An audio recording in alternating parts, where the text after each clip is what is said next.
సలహాదారుడు వేం నరేందర్ రెడ్డిని గుత్తా సుఖేందర్ రెడ్డి కొడుకు అమిత్ రెడ్డి కలిశారు. కాంగ్రెస్ నుంచి భువనగిరి ఎంపీ టికెట్ను అమిత్ రెడ్డి ఆశిస్తున్నారు. ఇప్పుడు నరేందర్ రెడ్డి భేటీ ప్రాధాన్యత సంతరించుకుంది.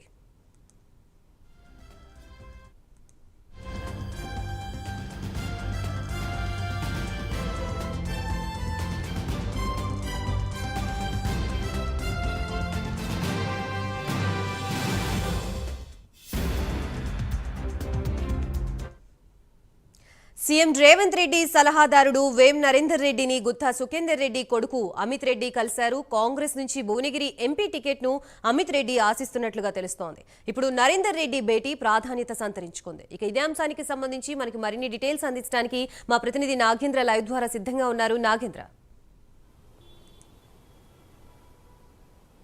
Thank you Gayatri.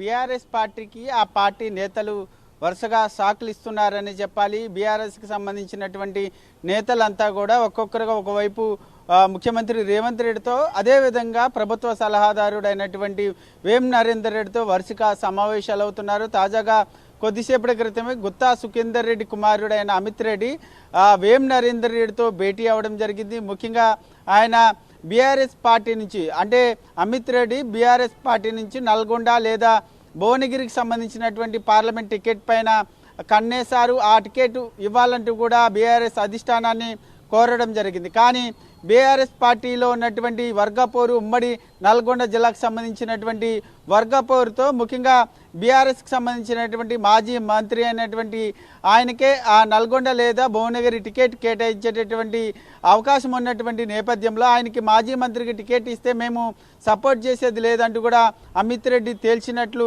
సమాచారం అందుతుంది. దీంతో ఆయనకి బీఆర్ఎస్లో టికెట్ కన్ఫర్మ్ కాదన్న తర్వాత వేం నరేందర్ రెడ్డితో కొద్దిసేపటి క్రితమే సమావేశం అవ్వడం జరిగింది. భువనగిరికి సంబంధించినటువంటి ఎంపీ టికెట్ కేటాయించాలంటూ కూడా ఈ సందర్భంగా చర్చ జరిగినటువంటి అవకాశం అయితే కనిపిస్తుంది. దీంతో అమిత్ రెడ్డి కాంగ్రెస్ కండువా కప్పుకునేందుకు సిద్ధమయ్యారనేటటువంటి వార్తలు వినిపిస్తున్నాయి. ప్రస్తుతం భువనగిరి ఎంపీ టికెట్ ఆయనకే కేటాయిస్తారనేటటువంటి వార్తలు అయితే వినిపిస్తున్నటువంటి పరిస్థితి అయితే కనిపిస్తుందని చెప్పాలి Gayatri. Right, thank you Nagendra.